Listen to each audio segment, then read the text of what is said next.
नमस्कार, स्वागत है आपका फेडरल देश में। मैं हूं नीलू व्यास।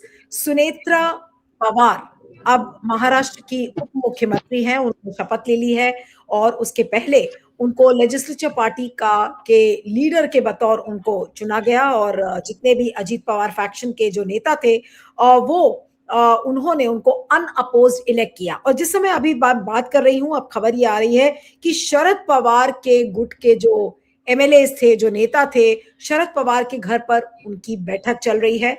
और शरद पवार ने आज सुबह ये कहा था कि उनको इस बात की कोई जानकारी नहीं है कि सुनेत्रा पवार उप मुख्यमंत्री महाराष्ट्र की बन रही हैं। अब सवाल ये उठता है कि ये जो पूरी राजनीति है, इसकी स्क्रिप्ट क्या बीजेपी ने लिखी थी? आखिर सुनेत्रा पवार को उप मुख्यमंत्री बनने के लिए किसने तैयार किया? क्या प्रफुल्ल पटेल ने, क्या सुनील तटकरे ने, या उनके बेटे पार्थ पवार ने? बहुत सारे सवाल हैं। और अब यहां से महाराष्ट्र की राजनीति कैसे आगे बढ़ेगी? और उससे भी बड़ा सवाल है कि वो क्या कारण थे कि अजीत पवार की मृत्यु के 48 घंटे के अंदर अंदर सुनेत्रा पवार को उप मुख्यमंत्री बनने की शपथ लेनी पड़ी। हमारे साथ दो खास मेहमान हैं, उनसे मैं आपका परिचय करवाती हूँ। हमारे साथ विवेक देश पांडे हैं, वरिष्ठ पत्रकार, पॉलिटिकल कमेंटेटर, आपका स्वागत है।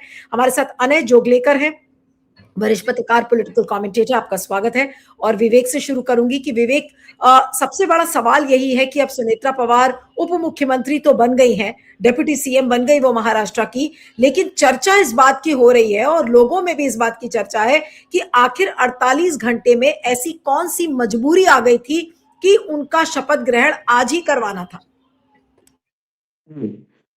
नीलू, इससे पहले हमने इस तरह की घटना देखी है जब देवेंद्र फडणवीस और अजीत पवार इन्होंने एक शपथ विधि किया था, जो 80 घंटे में जो सरकार गिर गई, वो हमने इससे पहले देखा है। अब दोबारा हम देख रहे हैं, महाराष्ट्र में ये दूसरी बार हो रहा है। अब ऐसी कौन सी जल्दी आन पड़ी थी कि जिसकी वजह से इतने जल्दी ये शपथ विधि करना पड़ा? ये सवाल बहुत लाजमी है। ऐसा है कि जब दो एनसीपीज के एक आने की बात चल रही थी और उसका एक टाइमलाइन भी बन गया था, करीब 8 फरवरी या 10 फरवरी तक ये शायद हो जाना था। और उसके लिए बहुत काफी सीरियसली वो प्रोसेस चल रहा था। इससे अफेक्टेड ऑफ कोर्स भाजपा ही थी। अगर दो एनसीपी इकट्ठा आती तो जो मेहनत भाजपा ने की थी, देवेंद्र फडणवीस ने की थी 2.5-3 साल पहले एनसीपी को तोड़ने की, वो पूरी तरह से जीरो हो जाता। उद्धव ठाकरे की पार्टी को तोड़ा, उसके बाद एकनाथ शिंदे को एक बैलेंस ऑफ पावर करने के लिए अजीत पवार को साथ में लिया, तो वो पूरा एक्सरसाइज नल एंड वॉइड हो जाता अगर दो एनसीपी इकट्ठा आती। और आज जिस तरह से शरद पवार ने ये कहा है कि अब यूनिफिकेशन नहीं होगा, वो इसलिए कि सुनेत्रा पवार बीजेपी के साथ में चली गई है, तो अब यूनिफिकेशन नहीं होगा। इसका मतलब यूनिफिकेशन इसी टर्म पर होने वाला था कि वो बीजेपी से अलग हो जाए। तो ये बात शायद बीजेपी को खल रही होगी और इस बात से बीजेपी परेशान होगी, जिसकी वजह से इतने जल्दबाजी में ये सारा शपथ विधि करना पड़ा। और ये यूनिफिकेशन का प्रोसेस न हो, इसके लिए बीजेपी को ये सारी मशक्कत करनी पड़ी, ये बहुत स्पष्ट है। इससे दूसरा कोई अर्थ नहीं निकाला जा सकता। और दूसरा एस्पेक्ट इसका ऐसा ये है कि एक दूसरा एस्पेक्ट उसका ये है कि ये जो सुनेत्रा पवार और अजीत पवार की फैमिली है, अजीत पवार पश्चिम महाराष्ट्र के बहुत सारे कोऑपरेटिव सेक्टर में उनका दबदबा था। बहुत सारी शुगर फैक्ट्रीज है, बहुत सारे कोऑपरेटिव क्रेडिट सोसाइटीज है, उनके ऊपर उनका दबदबा था। तो और केंद्र में कोऑपरेटिव के मंत्री अमित शाह हैं। अजीत पवार अगर शरद पवार के साथ चले जाते हैं तो ये जो एम्पायर है ये भी बीजेपी के नियंत्रण से बाहर हो जाता। तो उस बहाने सुनेत्रा पवार को अपने तरफ करके इस पर भी अपना एक सिक्का जमाने का एक प्रयत्न बीजेपी की तरफ से है। ऐसा ही उसका अर्थ निकाला जा सकता है, ऐसा मुझे लगता है नीलू।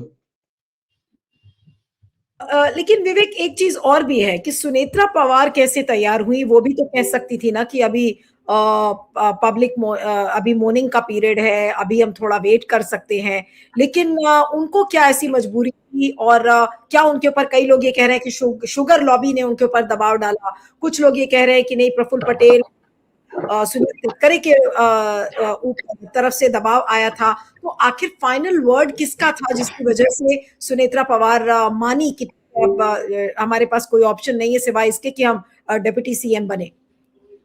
नहीं नीलू, इसके बारे में कुछ ठोस तो कहा नहीं जा सकता, सिर्फ स्पेकुलेशन किया जा सकता है। और स्पेकुलेशन ऐसा है कि पार्थ पवार जो है वो शायद इस बात से नाराज थे कि यूनिफिकेशन का प्रोसेस हो रहा है। पार्थ पवार नहीं चाहते थे, और पवार फैमिली में अपने फैमिली के अंदर भी उसका एक फ्यूड चल रहा था। और सुनेत्रा पवार के ऊपर पार्थ पवार का दबाव रहा होगा कि हम अलग हो जाते हैं। और ये जो 4 नेता है, ध्यान रखिए, चारों नेता नॉन मराठा है। प्रफुल्ल पटेल, धनंजय मुंडे, वो तटकरे और भुजबल, ये चारों नॉन मराठा है। और ये नहीं चाहते थे कि इस तरह से एक मराठा लीडर के हाथ से जो बाजी है वो निकल जाए और बीजेपी जो है वो बीजेपी को नुकसान हो, क्योंकि ये सारे बीजेपी के पक्ष में काम कर रहे थे। इस तरह का अभी निष्कर्ष निकाला जा सकता है। उन्होंने सुनेत्रा पवार को और पार्थ पवार को इस बात के लिए शायद राजी कराया, फिर मजबूर कराया, जो भी है, जिस तरह के सर्कमस्टेंसेस, क्योंकि कोई जरूरी नहीं था तीसरे ही दिन आप शपथ विधि करते। अगर ये खुद होकर मान जाते और ये उस बात के लिए तैयार थे, राजी थे, तो शपथ विधि तो 13 दिन के भारतीय संस्कृति के हिसाब से जो 13 दिन के बाद ही किया जा सकता था। लेकिन यहाँ पर भारतीय संस्कृति और सनातन संस्कृति को ताक पर रखा गया, और तीसरे ही दिन जब सूतक होता है, महाराष्ट्र में कहते हैं सूतक है, और ये तो संस्कृति की बात करने वाले लोग हैं, तो अब सूतक कहा गया। तीसरे ही दिन इतने जल्दबाजी में जब आप शपथ विधि करते हैं, इसका अर्थ स्पष्ट है, कोई दबाव है, कुछ ऐसी मजबूरी है, कुछ ऐसा फैक्टर है जो बहुत ही इमरजेंसी के तौर पर आपको खल रहा है या फिर आपको तकलीफ दे रहा है। तो इस कुल मिलाकर इसमें अभी जब रिट्रोस्पेक्टिवली हम अजीत पवार के एक्सीडेंट की तरफ देखते हैं, तो 2 दिन पहले बहुत सारे शोज में मैंने कहा कि कॉन्स्पिरेसी थियरीज के बारे में एकदम हमने जंपिंग द गन जिसको कहते हैं नहीं करना चाहिए। हो सकता है कुछ गड़बड़ हो इसमें, लेकिन हमने अभी नहीं कहना चाहिए। लेकिन जिस गति से ये सारा प्रकरण आगे बढ़ा है, अभी तो अजीत पवार का जो मिसहैप है वो भी काफी अचरज में डालने वाला लगता है। जी अने आपकी क्या रीडिंग है कि आखिर सुनेत्रा पवार को अब कितना फ्रीडम मिल पाएगा फडणवीस की कैबिनेट में? क्या वो उसी तरीके से अपने आप को चला पाएंगी जैसे कि अजीत दादा पवार चलाते थे? और सबसे बड़ी बात ये कि अब फाइनेंस पोर्टफोलियो तो उनको मिलने नहीं वाला है, क्योंकि देवेंद्र फडणवीस ने कह दिया है कि वो खुद फाइनेंस का पोर्टफोलियो रखेंगे और बजट को वो एड्रेस करेंगे, बजट वो पेश करेंगे। तो अब ऐसे में ऑप्शंस क्या बचते हैं? क्या सुनेत्रा पवार एक रबर स्टैम्प डिप्टी सीएम की तरह रहेंगी, बिल्कुल जैसे एकनाथ शिंदे हैं, उनकी पर और पंख काट दिए गए हैं, ठीक है वो नाम के लिए हैं डिप्टी सीएम, लेकिन समय समय पर देवेंद्र फडणवीस उनको बताते रहते हैं उनकी जगह। तो कुछ इसी तरीके से क्या सुनेत्रा पवार के साथ भी होगा? मैं पहले कुछ सवालों का जवाब देना चाहता हूं। मैं विवेक देशपांडे जी को याद दिलाना चाहता हूं, महाभारत के युद्ध में, कुरुक्षेत्र में जो मरे थे वो एक दूसरे के भाई थे। कभी किसी ने सूतक नहीं रखा था, वो लड़ाई चाली रही थी। ये भारत की संस्कृति है। और शरद पवार और पूरा फैमिली वो नास्तिक कहलाते हैं। तो अभी अचानक जो शरद पवार के समर्थक है उनको ये धर्म क्या है, सूतक कितने दिन करना है, क्या करना है, जैसे कि शरद पवार बड़े मंदिरों में जाने वाले, पूजा करने वाले, ऐसे ही सब फैमिली है, ऐसे इस तरीके से बताया जा रहा है। ये पहली बात गलत है। दूसरी बात मेरे को स्पष्ट तौर से कहनी है कि राष्ट्रवादी कांग्रेस में फूट इसलिए पड़ी थी, 2 घड़े इसलिए हुए थे क्योंकि शरद पवार ने भाजपा को समर्थन देने का निर्णय 2014 में लिया था स्टेट गवर्नमेंट में। 2019 में शरद पवार के नेतृत्व में हिंदुत्ववादी भाजपा को साथ जाने के लिए निगोशिएशंस हुए थे। वो कैसे हुए थे, उनमें गौतम अडानी भी शामिल है, उसकी भी चर्चा बहुत बार हो चुकी है।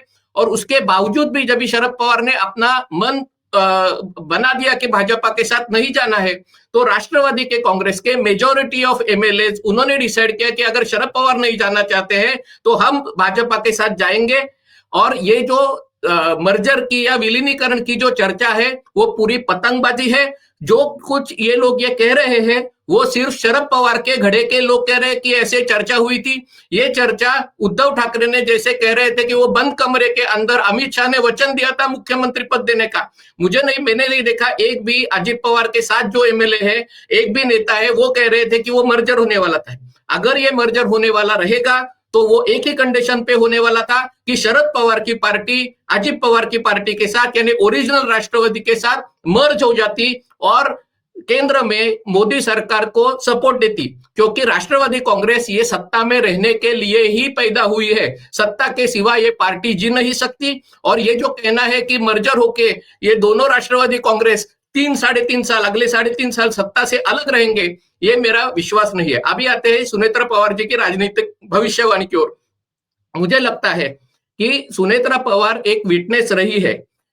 अजित पवार को शरद पवार ने एज ही सक्सेसर करके ग्रूम किया था, तो ये सुनेत्रा वहिनी ने खुद देखा था। बाद में सुप्रिया सुळे जी को शरद पवार ने आगे लाया, अजित पवार को हमेशा उन्होंने कॉर्नर करने की कोशिश की।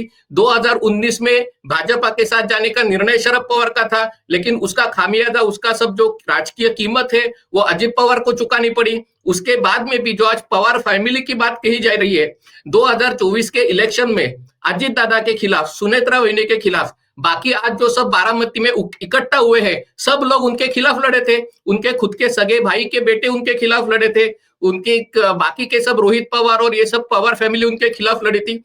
फैमिली में एकजुट होना, एक साथ आना, ये अच्छी बात है। राजनीति और फैमिली अलग होनी चाहिए, वो पवार फैमिली के बीच में भी है। लेकिन ये ऐसे कहना कि सब फैमिली इकट्ठा आएगी और निर्णय करेगी कहाँ जाने का है, उसमें कोई संदेह नहीं था। निर्णय एक ही था, भाजपा के साथ रहने का। वो अगर शरद पवार को, सुप्रिया सुळे को या जयंत पाटिल को मान्य नहीं था तो वो अलग रह सकते हैं। उनको भाजपा के साथ आना है तो अपना जो राष्ट्रवादी कांग्रेस शरद पवार गठ है वो भाजपा को केंद्र सरकार में समर्थन दे सकता है। अगर उनको मर्जर करना है तो मर्जर कर सकते हैं। मुझे लगता है इतनी सीधी सी बात है।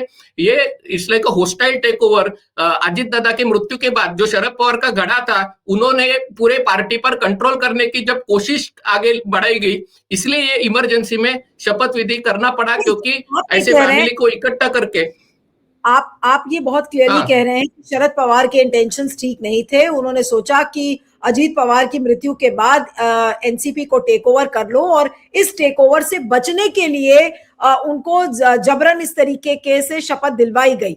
विवेक, मैं अब आपके पास आती हूँ कि क्या ये शरद पवार की गलत नियत थी या फिर ये स्क्रिप्ट जानबूझकर केंद्र की तरफ से यानी कि मोदी, शाह और फडणवीस द्वारा ये लिखी गई? हम इसमें गलती किसकी कहें? गलती शरद पवार की कहें या फिर गलती ये जो ट्रॉयका है, फडणवीस, मोदी साहब और शाह साहब का, ये ट्रॉयका है जो रिस्पॉन्सिबल है इस चीज के लिए? अनम्यूट कर लीजिएगा विवेक, अनम्यूट कर लीजिएगा। हाँ नीलू, मुझे लगता है ये बहुत स्पष्ट सीधा मामला है। ऐसा है कि अजीत पवार और शरद पवार अगर इकट्ठा आने वाले थे और वो बीजेपी के साथ जाने के लिए इकट्ठा आने वाले थे, तो अब जब सुनेत्रा पवार बीजेपी के साथ जा रही है तो शरद पवार ये क्यों कह रहे हैं कि अब ये यूनिफिकेशन नहीं होगा? इसका अर्थ एक ही लॉजिकली निकलता है कि यूनिफिकेशन ये बीजेपी के साथ न जाने के लिए होने वाला था। दूसरा लॉजिकल उसका कोई अर्थ निकलता नहीं है। अगर बीजेपी के साथ ही जाना था तो बीजेपी के साथ जा रही है, तो शरद पवार उसके साथ हो सकते हैं, क्यों नहीं हो रहे वो?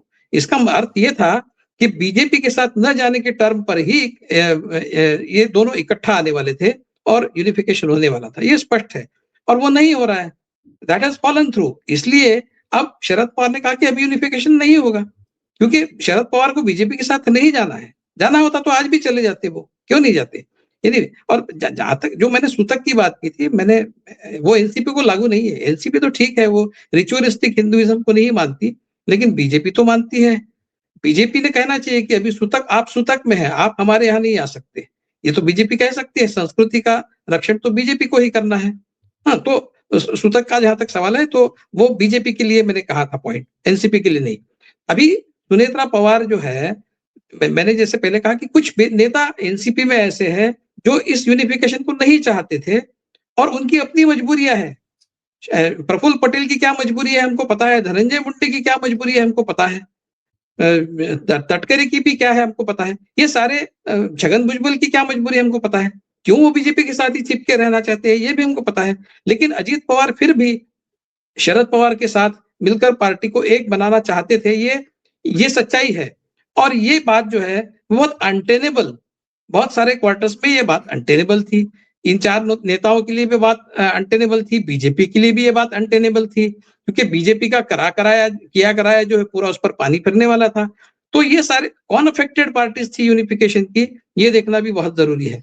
और उस दृष्टि से, उस पृष्ठभूमि पर जब हम देखते हैं, तो ये सारा जो हम पिछले 3 दिन में ये सारा जो नाटक हमारे सामने अनफोल्ड हो रहा है, उसका अर्थ हम बिल्कुल लॉजिकली लगा सकते हैं, और यह अर्थ ये है कि बीजेपी एक उससे चिंतित थी, यूनिफिकेशन के प्रोसेस से चिंतित थी, और उसके बाद अब जो स्थिति बनी है वो बीजेपी के पक्ष में चली गई है, और बीजेपी ने पूरी तरह से अपना नियंत्रण फिर एक बार वापस पूरी परिस्थिति पर कर लिया है। अब नहीं तो वो ये कैसे कर लिया है?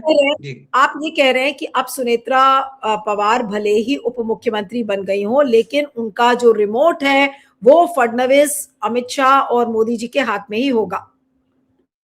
बिल्कुल, इसमें क्या शक है? सुनेत्रा पवार को कोई एडमिनिस्ट्रेशन का अनुभव नहीं है, और वो आपने देखा होगा कि देवेंद्र फडणवीस अभी वित्त मंत्रालय संभालेंगे, मतलब उनके हाथ में क्या है? केवल एक, ये कोई कॉन्स्टिट्यूशनल पोस्ट तो है नहीं। डिप्टी चीफ मिनिस्टर, ये कैबिनेट रैंक की मिनिस्टर रहेगी, एक डेकोरेटिव पोस्ट है ये, डिप्टी चीफ मिनिस्टर। लेकिन क्या उनके पास कोई महत्व का मंत्रालय दिया जाएगा? बजट क्या वो पेश करेगी?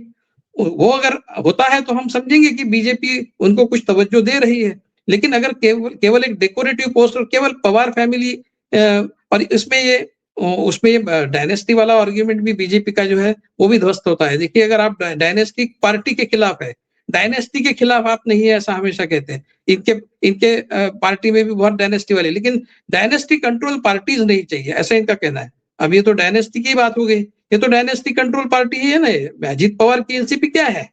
तो आपने कैसे डायनेस्टी एक्सपेक्ट कर ली इसमें? तो ये जो सारा मामला है बीजेपी के पक्ष में, इसमें पूरी परिस्थिति जब चली जाती है और जो टर्न ऑफ इवेंट जो है वो बीजेपी के पक्ष में जाता हुआ हमको दिख रहा है, तो बहुत सारे मामलों पर हमारा संदेह बहुत पैदा होता है, और वो संदेह जस्टिफाइड भी होता है। जी नीलू।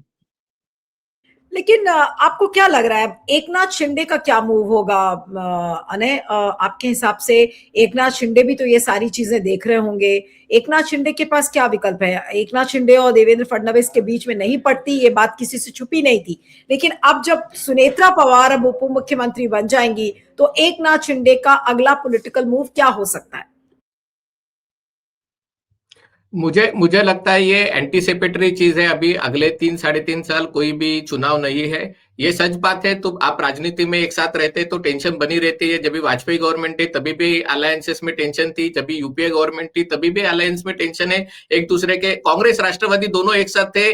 जो राष्ट्रवादी के मंत्रियों के खिलाफ जो भ्रष्टाचार के केसेस आगे लाए गए हैं, सब पृथ्वीराज चौहान कांग्रेस के चीफ मिनिस्टर होते हुए लाए गए हैं। तो ऐसी बात नहीं रहती, और फिर भी वो एक साथ बने हुए थे। शरद पवार ने सोनिया गांधी जी के विदेशी मूल का मुद्दा उठाया था, एक साथ 10 साल सत्ता में निभाए थे। तो एकनाथ शिंदे के जो मतभेद है बीजेपी के साथ वो है, रहेंगे। लेकिन उसका मतलब ये नहीं है कि शिवसेना उससे बाहर आके सत्ता में आ जाएगी, या सुनेत्रा पवार या राष्ट्रवादी को साथ लिया इसलिए शिवसेना सत्ता छोड़ देगी। आप पिछले 3 चुनाव देखिए, जो लोकसभा का चुनाव है उसमें पोलराइजेशन होता है, क्योंकि नरेंद्र मोदी चाहिए या नहीं चाहिए उसके ऊपर चुनाव होते हैं। तो तभी ये मोदी के चुनाव थे तो राष्ट्रवादी कांग्रेस शरद पवार के पार्टी को लोगों ने भर भर के सपोर्ट किया था। तभी अजीत दादा का कहना कि मेरा पार्टी शिवशाहू फुले अंबेडकर का पार्टी है, मेरा सेक्युलर पार्टी है, इनको लोगों ने स्वीकार नहीं किया, क्योंकि इलेक्शन हिंदुत्व के ऊपर पोलराइज हुए थे। 6 महीने बाद जब भी महाराष्ट्र के इलेक्शन हो गए, ठीक है उसमें लाड़की बहन और उसका कुछ फैक्टर था, लेकिन महाराष्ट्र के इलेक्शन में हिंदुत्व इतना बड़ा मुद्दा नहीं था जो कि बटेंगे या कटेंगे उन्होंने प्रचार का मुद्दा बनाया था। लेकिन people don't see Devendra Fadnavis as a polarising figure. तो उसमें लोगों ने भर भर के अजीत दादा को, उनके सब एमएलएस को मतदान किया, क्योंकि ये उनके सब नेता है, वो अपने अपने कॉन्स्टिट्यूएंसी में उन्होंने अपनी पकड़ बनाई हुई है, उनका कोऑपरेटिव नेटवर्क मजबूत है। लोकल इलेक्शन में देखिए अभी जो दोनों एनसीपी का परफॉर्मेंस बहुत बुरा रहा, लेकिन उसमें शरद पवार की पार्टी का परफॉर्मेंस तो एमआईएम से भी गया गुजरा निकला। जो नेता महाराष्ट्र पे इतने साल सत्ता में है, इतनी पकड़ है, उनकी पार्टी सेक्युलर वोटों में भी, मुस्लिम वोटों में भी अगर एमआईएम के पीछे छुट्टी है, शिवसेना उबाठा के पीछे छुट्टी है, तो इसका मतलब इट इज एक reckoning for NCP Sharad Pawar कि ये सेक्युलर राजनीति से अगले 3 साल ये कर नहीं सकते। तो अगर एक जिंदा रहना है पॉलिटिक्स में तो सत्ता के साथ जाना चाहिए या फिर संघर्ष करते रहो।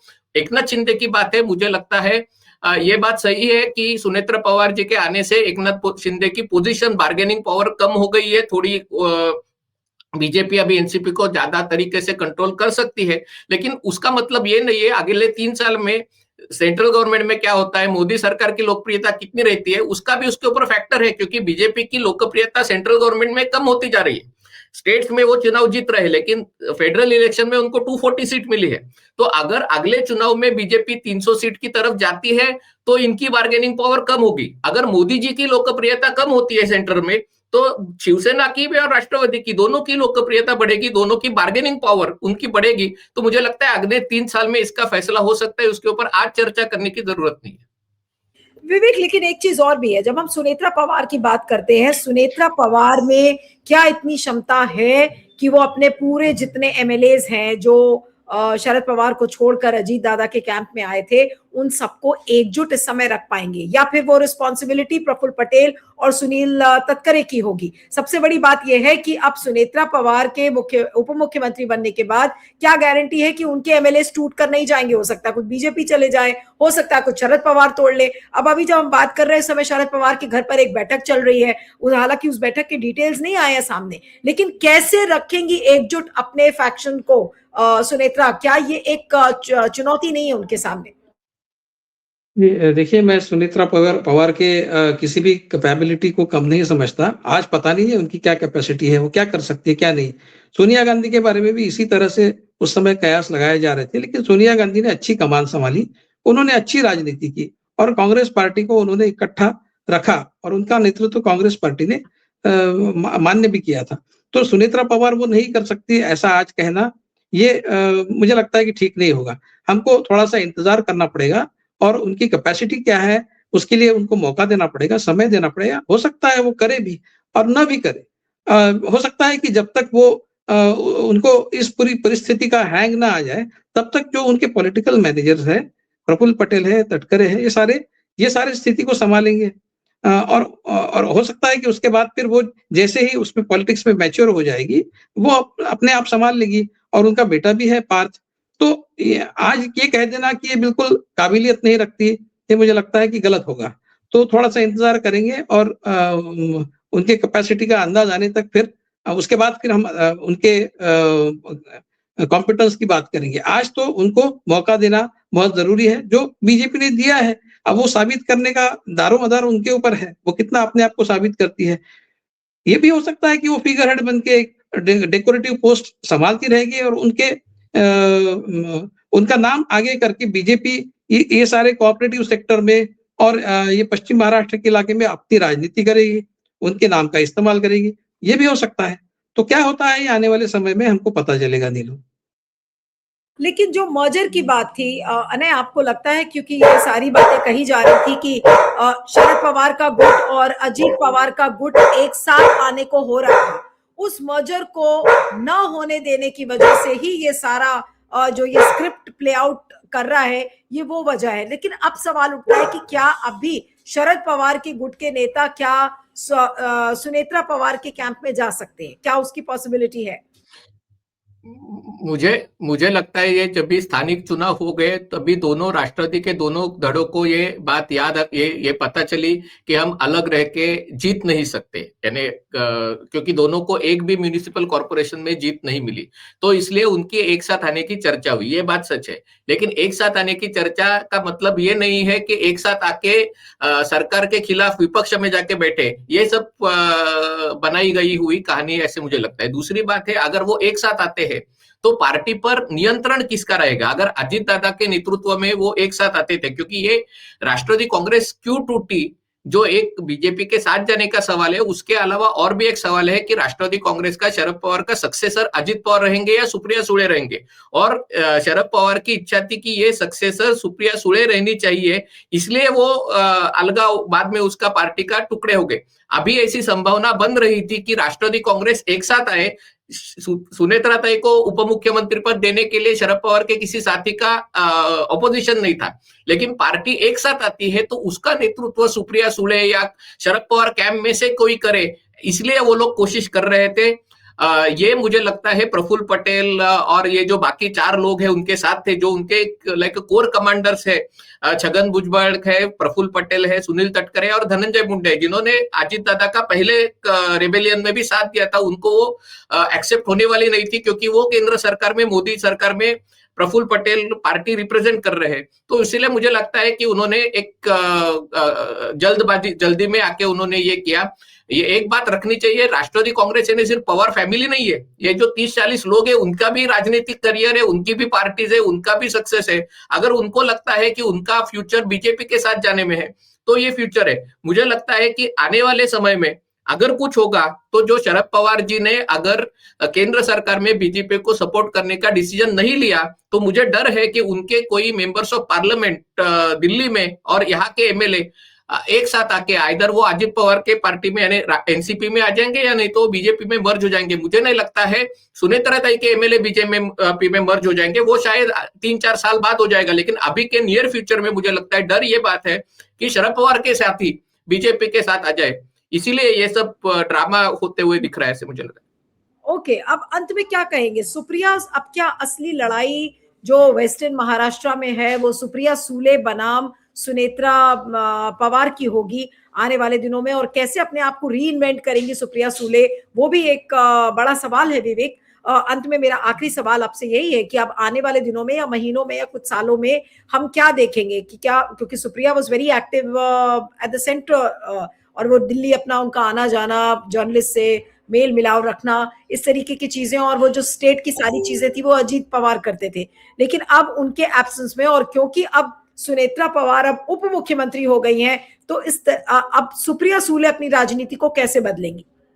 नीलू, ऐसा है कि सुप्रिया सूले ये बहुत एरुडाइट एक एमपी है, वो अच्छा बोलती है, वो बहुत काफी पॉलिटिकली savvy भी है, वो सब ठीक है, लेकिन वो मास लीडर नहीं है। जिस तरह से अजीत पवार थे उस तरह की वो मास लीडर नहीं है। वो एनसीपी में शरद पवार की वजह से उनको जो हेलो है वो शरद पवार का है, उनके पीछे उनका अपना नहीं है, ये बात भी सच है। तो जिस तरह से सुनेत्रा पवार को अपने आप को सिद्ध करना है, बिल्कुल उसी तरह से अभी सुप्रिया सूले को भी अपने आप को सिद्ध करना है, और जो उनका एक पॉलिटिकल क्लाउड है उसको उनको एक मास क्लाउड में बदलने की कवायद अभी करनी पड़ेगी। वो जितना ज्यादा जनता में जाएगी और अपने आप को मास लीडर बनाने की कोशिश करेगी, उतना वो आगे बढ़ेगी। वरना अगर ठीक है वो अच्छा अंग्रेजी बोल लेती है, अच्छा हिंदी भी बोल लेती है, अच्छा भाषण कर लेती है, लेकिन उससे राजनीति नहीं होती। राजनीति के लिए आपको जनता के बीच में जाना पड़ता है, और वो मास लीडर के तौर पर जानी नहीं जाती है, नहीं सुनेत्रा पवार जानी जाती है। लेकिन सुप्रिया सूले के पास ऑलरेडी एक पॉलिटिकल कैपिटल है जो सुनेत्रा पवार के पास नहीं है, तो उसको इस्तेमाल करके वो आगे बढ़ सकती है। क्या वो अपने आप को रीइन्वेंट करेगी? क्या अपने सपोर्ट बेस को और ज्यादा ब्रॉड बेस करेगी? और क्या एक वो अपने आप को मास लीडर बनाने की कोशिश करेगी? तो ये आने वाले समय में हमको देखना होगा। जिस तरह से सुनेत्रा पवार को हमको समय देना है, बिल्कुल उसी तरह से सुप्रिया सूले को भी समय देना है। देखेंगे आगे क्या होता है नीलू। तो चलिए, आज एक नया चैप्टर एक खुला है महाराष्ट्र की राजनीति में, जहां पर सुनेत्रा पवार आज उप मुख्यमंत्री बन गई हैं, लेकिन अब आने वाले दिनों में वो अपने पार्टी को इकट्ठे कैसे करके रखती हैं, शरद पवार का अगला अब जो पड़ाव है वो क्या होगा, और इन सारी चीजों पर नजर बनाकर रखनी पड़ेगी। उनको क्या पोर्टफोलियो दिया जाता है, प्रफुल्ल पटेल और सुनील तटकरे अपने आप को कैसे रेडी करते हैं इस नई रियलिटी के लिए, बहुत सारे सवाल इस समय है। इस चर्चा को यहाँ खत्म करेंगे। आप दोनों का बहुत बहुत शुक्रिया। Vivek, Anay, thank you so much for joining.